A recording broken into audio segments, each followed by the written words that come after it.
ओम श्री गुरुभ्यो नमः। श्रीमते रामानुजाय नमः। श्रीमते निगमान्त महादेशिकाय नमः। श्री वेंकटेश सुप्रभातम्। कौसल्या सुप्रजा रामपूर्वा सन्ध्या प्रवर्तते। उत्तिष्ठ नरशार्दूल कर्तव्यं दैवमाह्निकम्। उत्तिष्ठोत्तिष्ठ गोविन्द उत्तिष्ठ गरुडध्वज उत्तिष्ठ कमलाकान्त त्रैलोक्यं मङ्गलं कुरु। मातः समस्तजगतां मधुकैटभारेः वक्षोविहारिणि मनोहरदिव्यमूर्ते श्रीस्वामिनिश्रितजनप्रियदानशीले श्रीवेङ्कटेशदयिते तव सुप्रभातम्। तव सुप्रभातमरविन्दलोचने भवतु प्रसन्नमुखचन्द्रमण्डले विधिशङ्करेन्द्रवनिताभिरर्चिते वृषशैलनाथदयिते दयानिधे। अत्र्यादिसप्तऋषयः समुपास्य सन्ध्याम् आकाशसिन्धुकमलानि मनोहराणि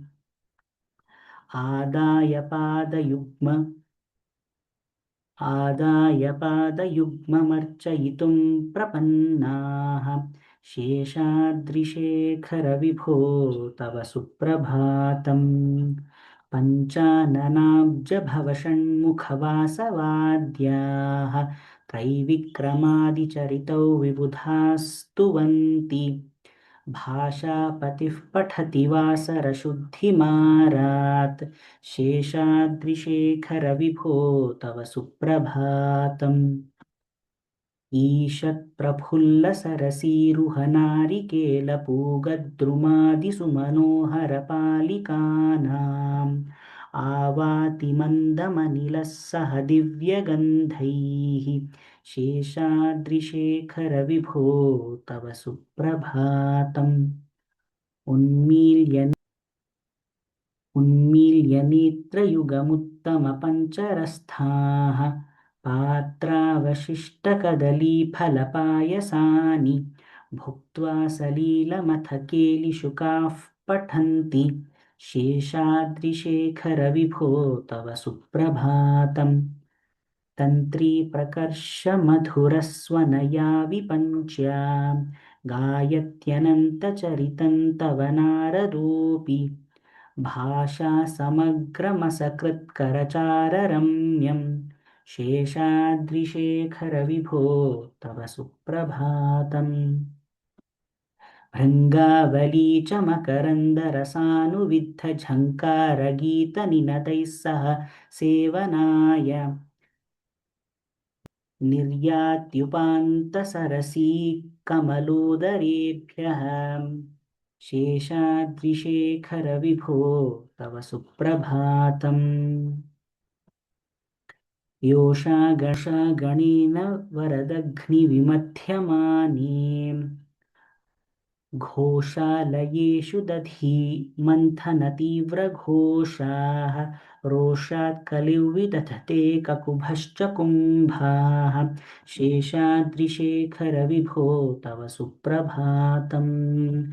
पद्मेशमित्रशतपत्रगतालिवर्गाः हर्तुं श्रियङ्कुवलयस्य निजान्तलक्ष्म्या भेरीनिनादमिव बिभ्रति तीव्रनादम्। शेषाद्रिशेखरविभो तव सुप्रभातम्। श्रीमन्नभीष्टवरदाखिललोकबन्धो श्रीश्रीनिवासजगदेकदयैकसिन्धो श्रीदेवतागृहभुजान्तरदिव्यमूर्ते श्रीवेङ्कटाचलपते तव सुप्रभातम्।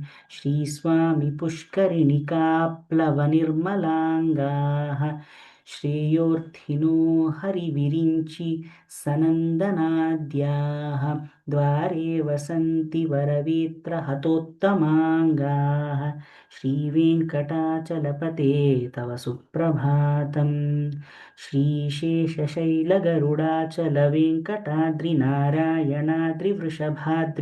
वृषाद्रिमुख्याम् आख्यान् त्वदीयवसतेरनिशौ वदन्ति श्रीवेङ्कटाचलपते तव सुप्रभातम्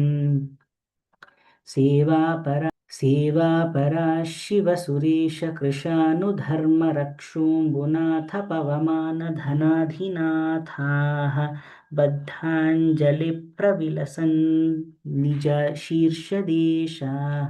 श्रीवेङ्कटाचलपते तव सुप्रभातम् धाटीषु ते विहगराज मृगाधिराज नागाधिराज गजराज हयाधिराजाः स्वस्वाधिकारमहिमादिकमर्थयन्ते श्रीवेङ्कटाचलपते तव सुप्रभातम् सूर्येन्दुभौमबुधवाक्पतिकाव्यसौरिस्वर्भानुकेतुदिविशत् परिषत्प्रधानाः त्वद्दासदासचरमावधिदासदासाः श्रीवेङ्कटाचलपते तव सुप्रभातम् त्वत्पादधूलिभरितस्फुरितोत्तमाङ्गाः स्वर्गापवर्गनिरपेक्षनिजान्तरङ्गाः कल्पागमाकलनया कुलताल्लभन्ते श्रीवेङ्कटाचलपते तव सुप्रभातम् त्वद्गोपुराग्रशिखराणि निरीक्षमाणाः स्वर्गापवर्गपदवीं परमां श्रयन्तः मर्त्या मनुष्यभुवने मतिमाश्रयन्ते श्रीवेङ्कटाचलपते तव सुप्रभातम् श्रीभूमिनायकदयादिगुणामृताब्धे देवाधिदेव जगदेकशरण्यमूर्ते श्रीमन्ननन्तगरुडादिभिरर्चिताङ्घ्रे श्रीवेङ्कटाचलपते तव सुप्रभातम् श्रीपद्मनाभपुरुषोत्तमवासुदेव वैकुण्ठमाधव जनार्दन चक्रपाणे श्रीवत्सचिह्नशरणागतपारिजात श्रीवेङ्कटाचलपते तव सुप्रभातम्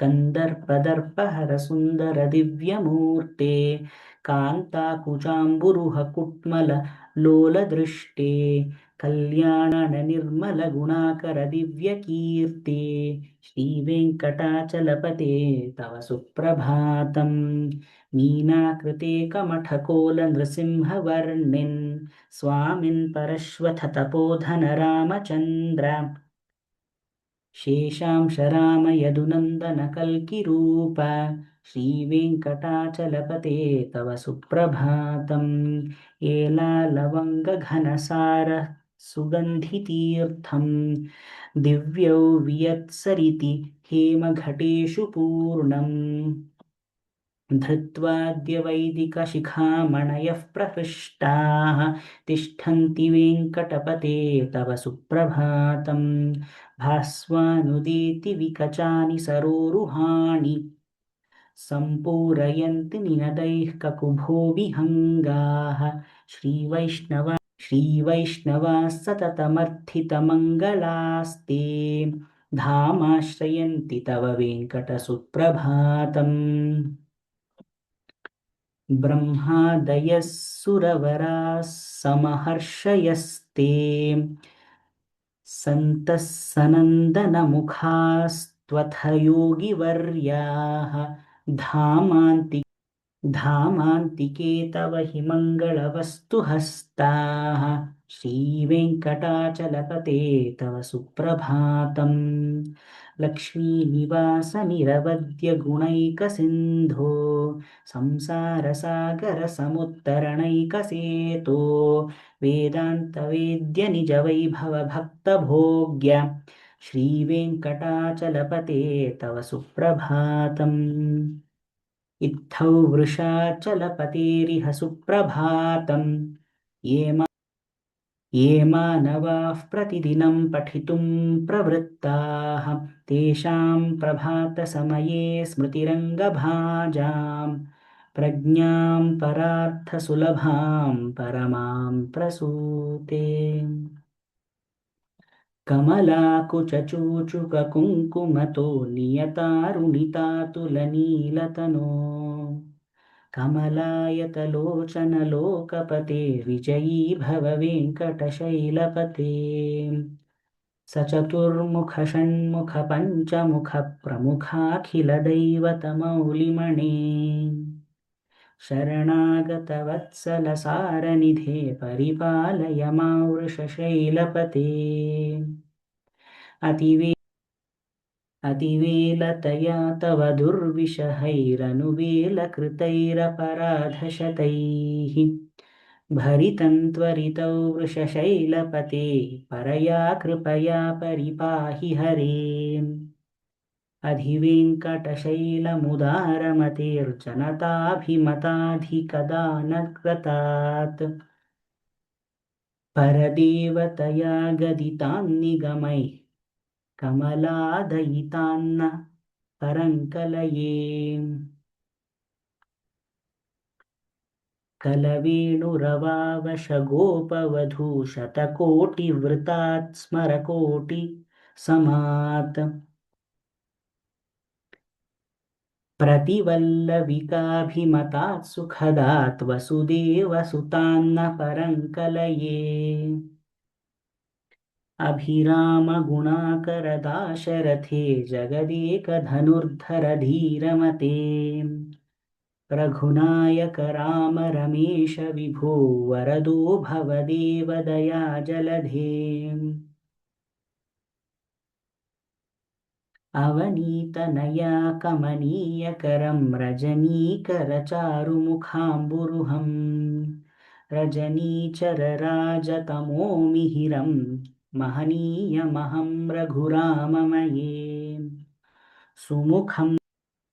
सुमुखं सुहृदं सुलभं सुखदं स्वनुजं च सुखाय ममोघशरम् अपहाय रघूद्वहमन्यमहं न कथञ्चन जातु भजे विना वेङ्कटेशं न नाथो न नाथः सदा वेङ्कटेशं स्मरामि स्मरामि हरे वेङ्कटेश प्रसीद प्रसीद प्रियौ वेङ्कटेश प्रयच्छ प्रयच्छ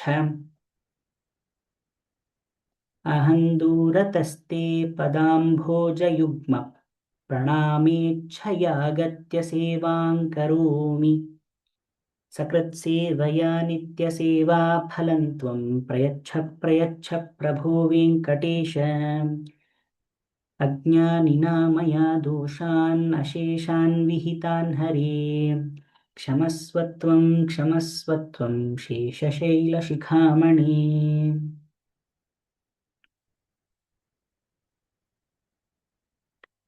ईशानां जगतोऽस्य वेङ्कटपतेर्विष्णोः परां प्रेयसीं तद्वक्षस्थलनित्यवासरसिकां तत्क्षान्तिसंवर्धिनीं पद्मालङ्कृतपाणिपल्लवयुगां पद्मासनस्थां श्रियं वात्सल्यादिगुणोज्ज्वलां भगवतीं वन्दे जगन्मातरम् श्रीमन्कृपाजलनिधे कृतसर्वलोकसर्वज्ञशक्तनतवत्सल सर्वशेषिन् स्वामिन् सुशीलसुलभाश्रितपारिजात श्रीवेङ्कटेशचरणौ शरणं प्रपद्ये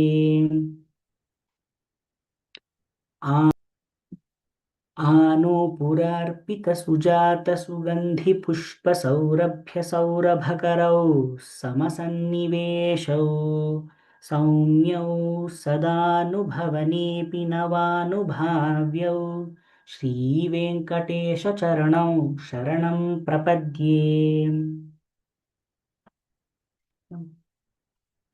सद्यो विकासि समुदित्वरसान्द्ररागसौरभ्यनिर्भरसरोरुहसाम्यवार्ताम् सम्यक्षु साहसपदेषु विलेखयन्तौ श्रीवेङ्कटेशचरणौ शरणं प्रपद्ये।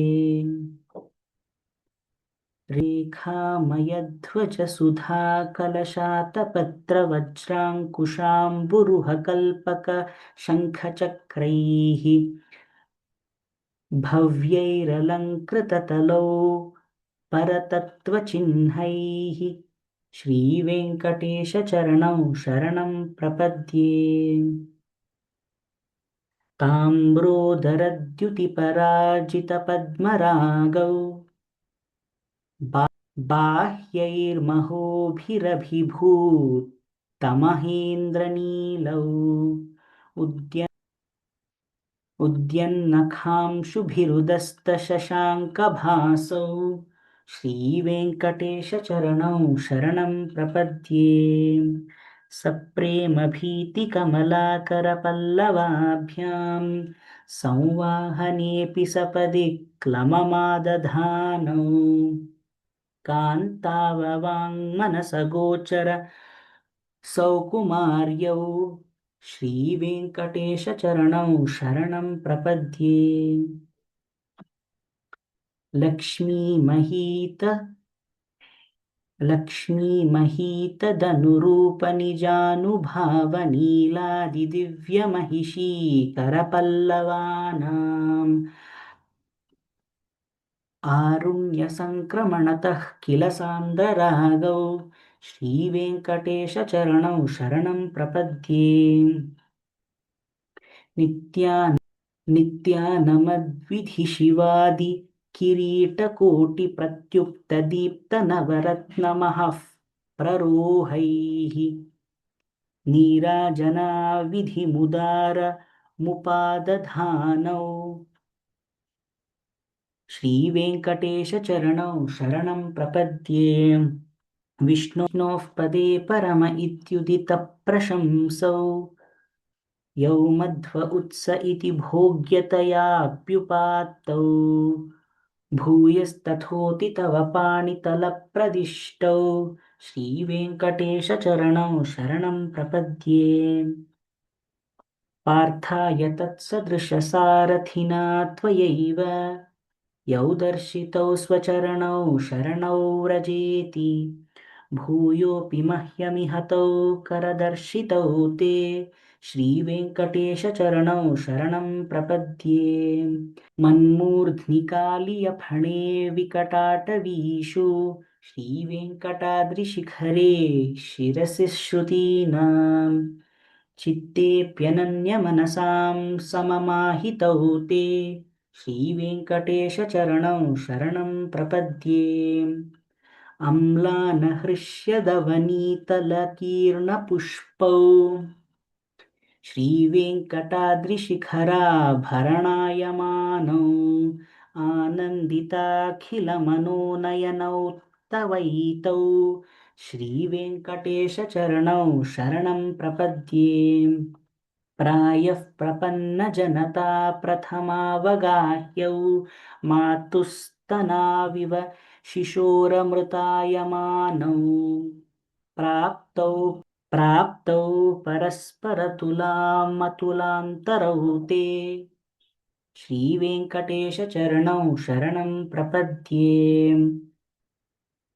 सत्त्वोत्तरैः सततसेव्यपदाम्बुजेन संसारतारकदयाद्रदृगञ्जलेन सौम्योपयन्तृमुनिना मम दर्शितौ ते श्रीवेङ्कटेशचरणौ शरणं प्रपद्ये।